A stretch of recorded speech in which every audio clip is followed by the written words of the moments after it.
Hello, everyone. Welcome. On behalf of Salinas Valley Memorial Healthcare System, thank you for joining us for our virtual Ask the Experts presentation. It's February, so that means it's Heart Month, and we are celebrating. My name is Christiana Kearns, and I'm the Senior Administrative Director of Cardiovascular, Pulmonary, Sleep Medicine, Nutrition, and Rehab Services at Salinas Valley Memorial Healthcare System. Today's presentation is on the minimally invasive transcatheter aortic valve replacement procedure, also known as TAVR. This procedure is for people who have symptomatic severe aortic stenosis and is performed instead of doing open heart surgery. Before we go any further, I'd like to introduce you to our panel of experts. Dr. Patrik Zetterlund is an interventional cardiologist at Salinas Valley Memorial Healthcare System, where he serves as the medical director of our cardiac cath lab and of our cardiovascular research program. Dr. Zetterlund joined Salinas Valley Memorial and Central Coast Cardiology in August of 1994. He sees patients currently at our Salinas Valley Medical Clinic, at the Salinas location and the Monterey location. And new to our cardiac team is Dr. Andreas Sakopoulos. Dr. Sakopoulos joined the healthcare system in June of 2020 and is the new medical director and lead of the cardiothoracic and surgery program at Salinas Valley Memorial. He has more than 30 years of experience in all cardiac, thoracic, and vascular procedures. Dr. Sakopoulos performs multiple different procedures at our hospital. He does CABG, coronary artery bypass grafting, valve replacements, and many others. Dr. Sakopoulos also sees patients at Salinas Valley Medical Clinic's cardiothoracic surgery clinic. Doctors, thank you so much for being here today.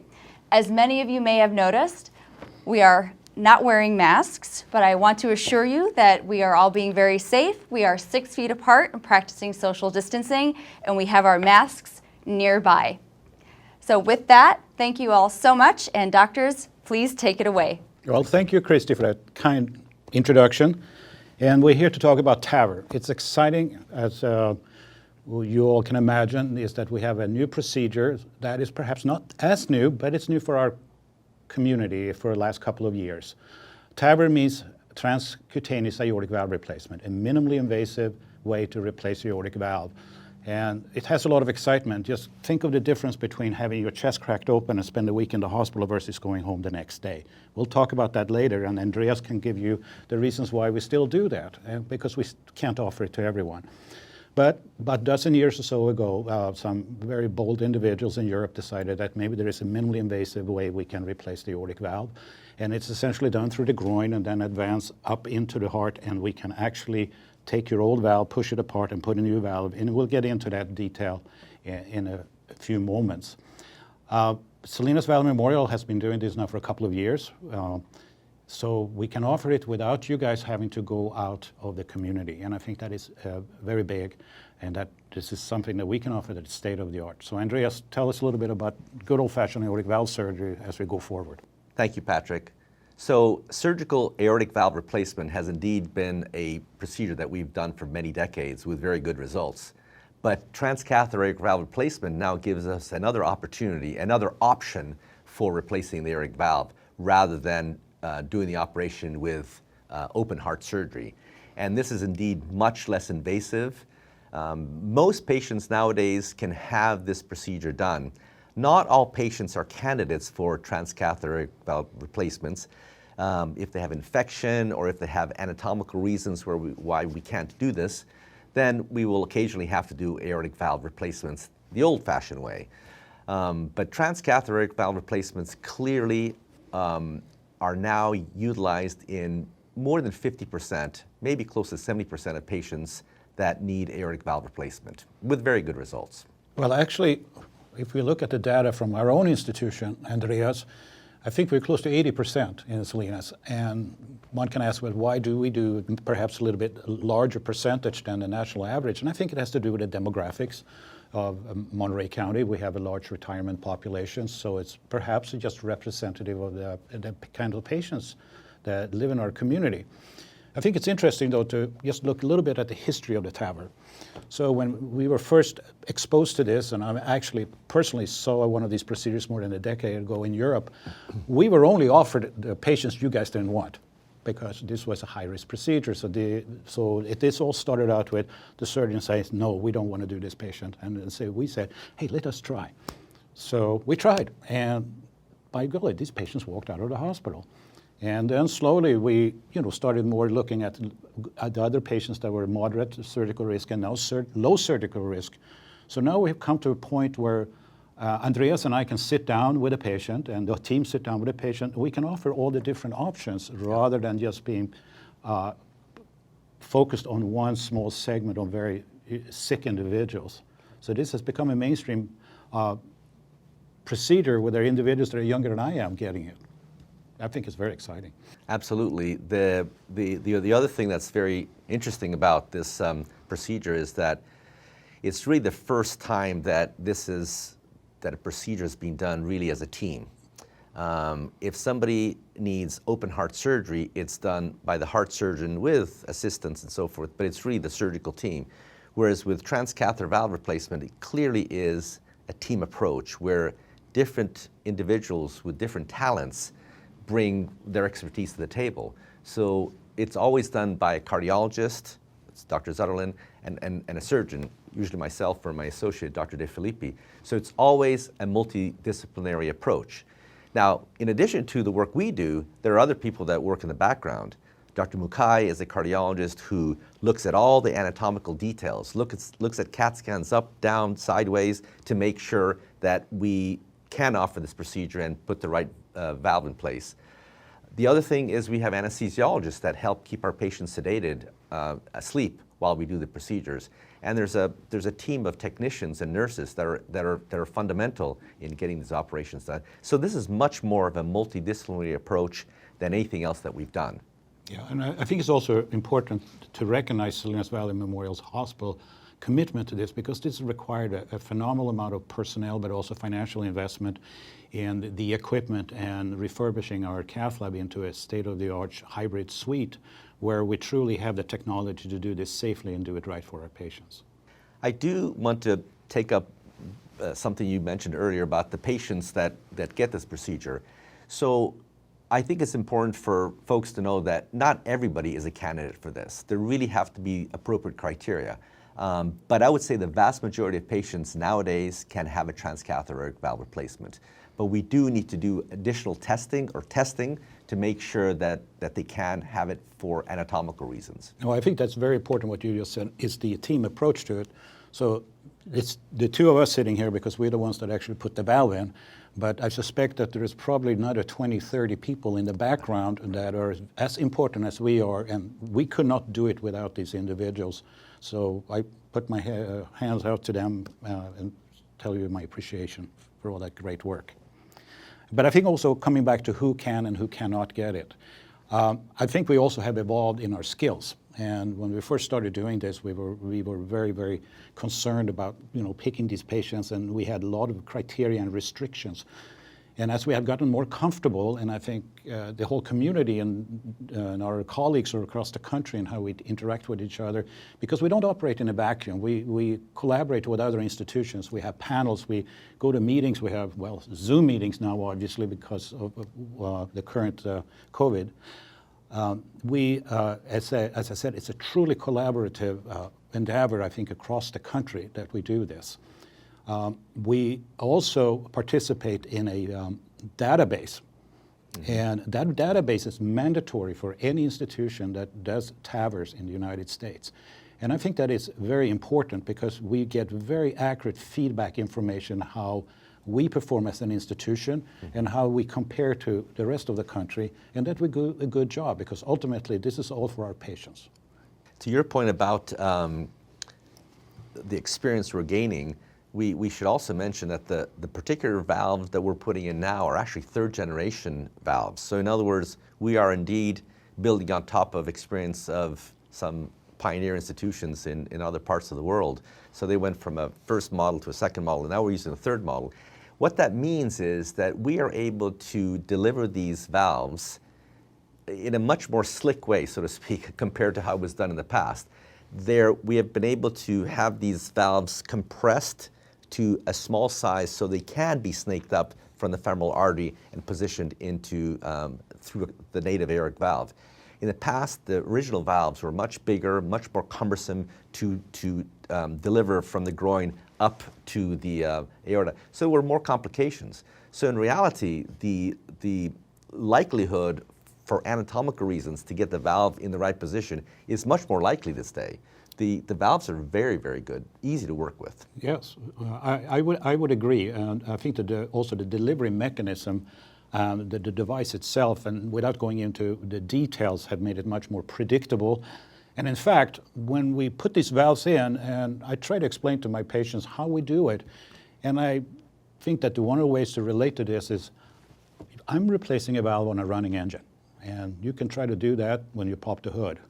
And so there are some of the issues where this valve, as we bring it in and you have a beating heart, and how we then take the heart and we kind of not stop the heart, but we let the heart quiver, so to speak, for lack of better words, to be able to get this valve exactly into a position. And now we're looking at a 20th of an inch while this heart is beating and this valve is rocking back and forth, and now we can stop the heart for a second and then get it right.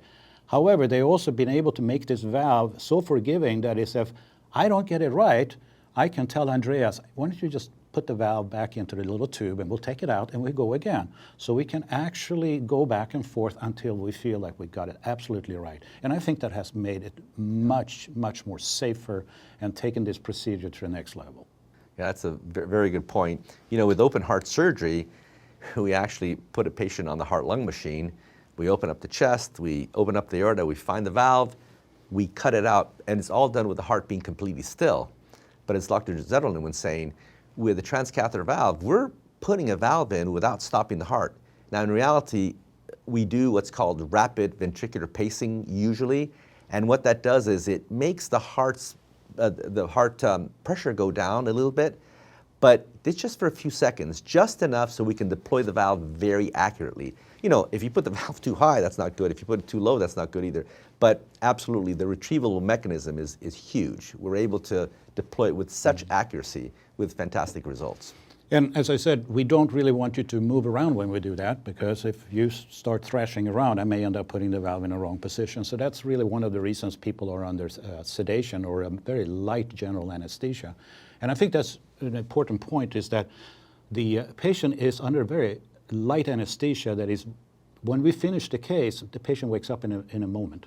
So it's no different perhaps than having your appendix out. So this is not a deep anesthesia. The individual wakes up in the cath lab and with minimal assistance can get over to the bed, and they go to the recovery room, and we usually pride ourselves that the patient is sitting up having lunch.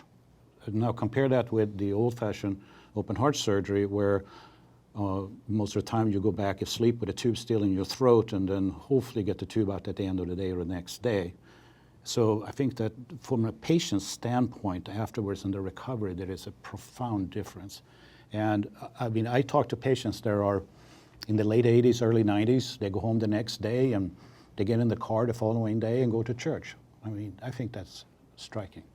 I think we have a video that we can actually get ourselves some information and try to explain a little bit to our audience.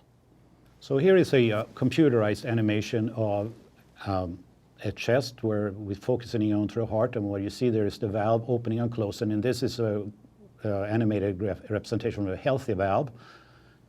And here now you see a little bit of a green, and it's not just very happy, and it's just sitting there and it's fluttering. And it's a fairly good representation that the valve is not opening in and closing.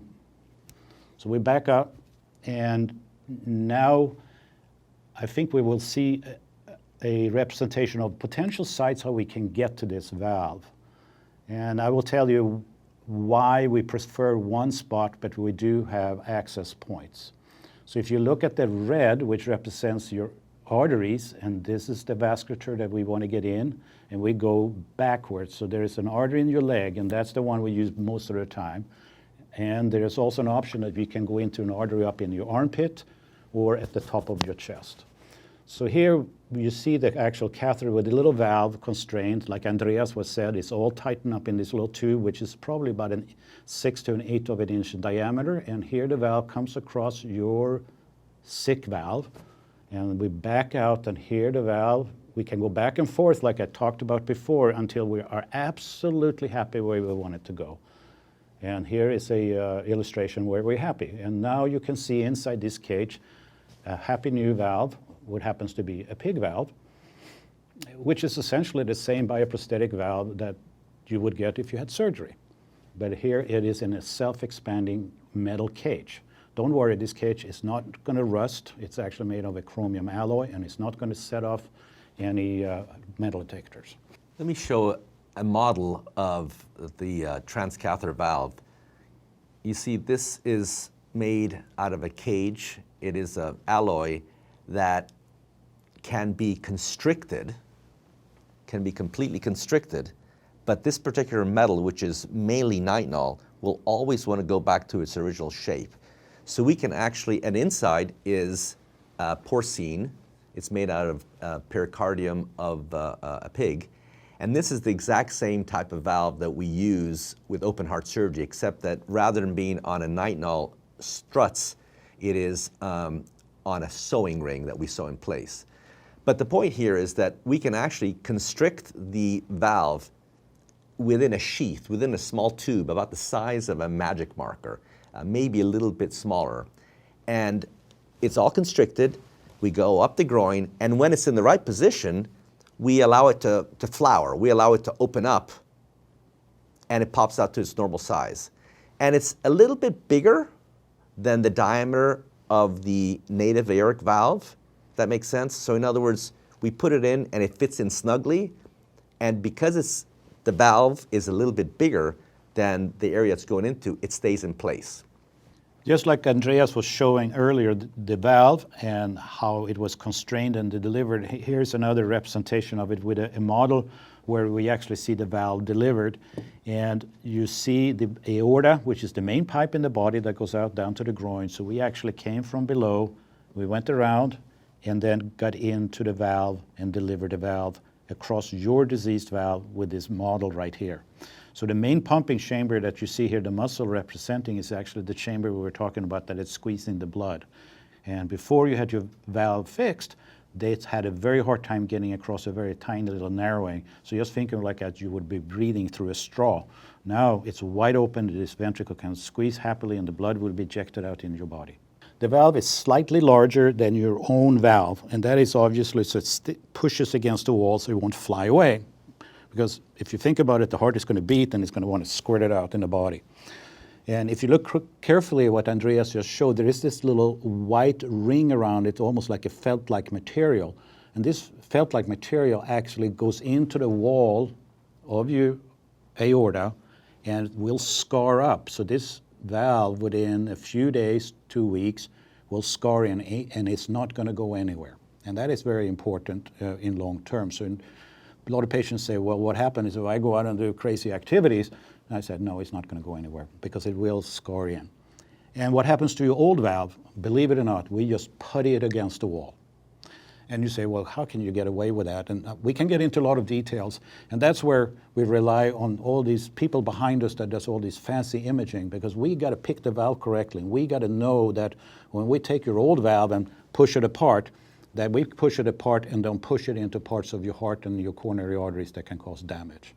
And that's the behind the scenes things that has to be done that is incredibly important, because I think that part of delivering a valve itself is probably one of the easiest part of it, but it's the workup to get to that point is I think that where the art comes in to do this right for the patient. So to add to what Dr. Zetterlund was saying, one of the original pitfalls of this procedure was that we would deploy the valve and it wasn't snug enough around the native valve, and so there was occasionally leakage around the valve.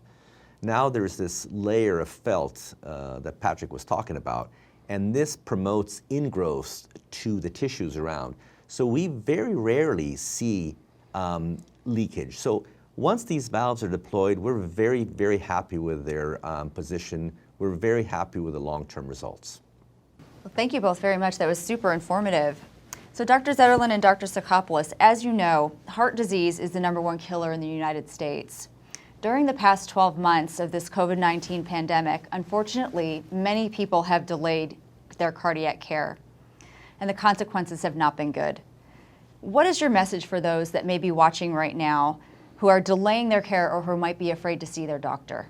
I've gotten this question many times, and from both patients and from other professionals, but if you have any symptoms or any concerns, don't hesitate to call your doctor, or if you have shortness of breath or chest pains, go to the emergency room. The likelihood of you getting into trouble because of the COVID pandemic is infinitesimal, much smaller than the consequences of you not listening to your own symptoms and getting prompt care. We have, over the course of the last few months, seen many patients come to the hospital with delayed presentation of their heart problems.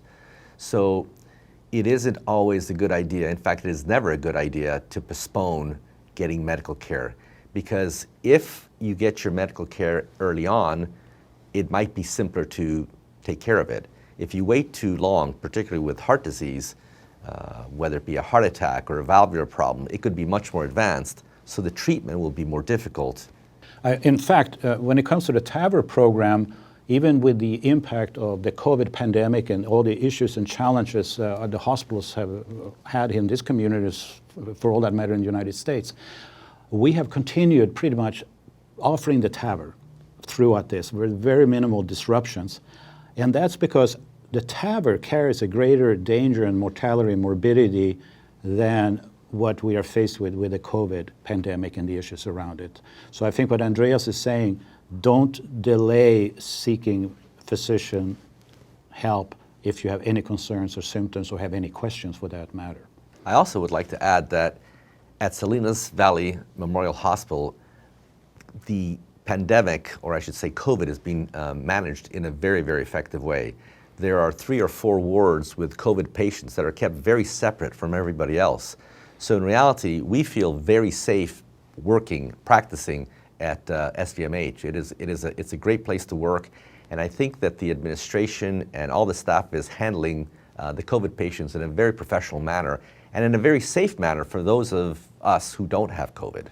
So, Dr. Zetterlund, can you tell us a little bit about how long the TAVR procedure lasts, and how long does a person have to stay in the hospital after they've had the valve placed? We started the program a couple of years ago, and we were so excited if we could do this in an hour and a half to 2 hours. That is the procedure from me and Andreas going in, and from what we call skin to skin, we start the procedure and we end the procedure. And now we can do this procedure in 35, 45 minutes. And that, I think, it shows you how we also have progressed in our skill level, but also the technology and the comfort. Now, the length of stay for a patient is predominantly about 80% of our patients go home in 24 hours, and the other 20% stay maybe another day. So you're talking 1 to 2 days in the hospital. The actual time from going from the holding area to the cath lab, having the procedure, and then waking up, we're talking 2 to 3 hours. So it's no longer than it really would be for somebody coming in and having gallbladder surgery. Dr. Sakopoulos, can you tell the audience a little bit about where this procedure is performed, in the operating room or in the cath lab, and roughly how many people are involved in the procedure? So this procedure is being done in what we call a hybrid cath lab. The reason we use that word is because it has sophisticated radiographic equipment so we can take very good pictures, but it's also done in an area that is very sterile, where we could do open heart surgery. So we could open somebody's chest and it would be sterile. The number of people that are involved in this procedure is several. In addition to 2 physician operators, there's usually 2 more assistants by the table. There is an anesthesiologist that keeps the patient asleep or highly sedated. We also have somebody monitoring the echo. In other words, we place a probe inside the throat to look at, that goes into the esophagus, that gives us images on what the heart looks like to make sure that we're deploying in the right position. And then we have other people in the back assisting as well. So it's probably close to a dozen people that are involved in these procedures. And Dr. Zetterlund, how many TAVR procedures have you performed so far at Salinas Valley Memorial? Well, a couple of days ago we passed the 60 mark, and we're up to 61 of them so far, and that puts us in about 45 to 50 patients a year because we just entered our second year of offering TAVR at Salinas Valley Memorial Hospital.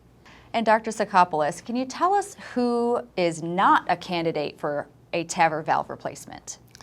So there are people who have associated with the aortic valve problem an aneurysm of the ascending aorta. So in those patients, we have to do a little more complicated operation. Rather than just replacing the aortic valve, we also have to replace the ascending aorta. There are also situations in which the aortic valve is not just diseased, but actually is infected. And those are also situations where we actually have to go in there, take the infected valve out and put a new valve in. The other thing is there are two types of abnormalities of the aortic valve. It can either be very narrow and hardened from calcium, or it can be very leaky. So if it's a stenotic valve, that is a valve that is very calcified, which is the majority of aortic valves, then we can do a transcatheter valve placement. If the valve is very leaky because of various different situations, then there might not be enough calcification around the native aortic valve, so we can't put a transcatheter valve. So in general, those are the limitations. But again, the majority of patients are candidates for transcatheter aortic valve replacements. I should also mention that we have a very long track history regarding surgical aortic valves, and we think that at least the biological valves last 10 to 15 years. The transcatheter valves don't have that history. We don't really know how long they last, but there's no reason to think that they'll last any less than the surgical valves because they are essentially surgical aortic valves. Instead of being mounted on a sewing ring, they're mounted on that nitinol cage. Dr. Zetterlund, what other options are there for somebody with aortic stenosis? Are there medications someone can take or other types of surgeries? Well, I'll be very frank with you.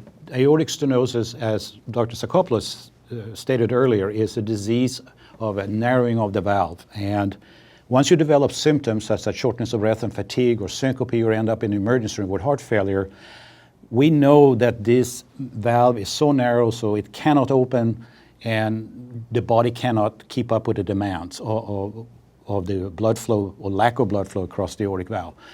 So I'll be honest with him, all my patients asked, is there a pill I can take? And I said, unfortunately, there's no Drano that you can take and get rid of this. This is a fixed obstruction and this is something that we mechanically have to treat. Dr. Zetterlund, how would a patient go about making an appointment with you for this procedure, and would they need a referral? Well, we usually get patients referred from their primary care physicians or other cardiologists, but I would just call our coordinator or call our office, and we'd be delighted to see you. Thank you both so much for all of the great information and for the wise advice as well. If you would like to learn more about our TAVR program, please contact our program director, Ann Timberlake. Ann can be reached by calling 831-759-1992. Again, that's 831-759-1992. Or by emailing her at atimberlake@svmh.com. I want to thank Dr. Zetterlund and Dr. Sakopoulos for their time and providing such great information on our TAVR program and procedure. That does it for us. Thank you all so much for coming. Have a happy Heart Month and love your heart, because we certainly do. Thank you.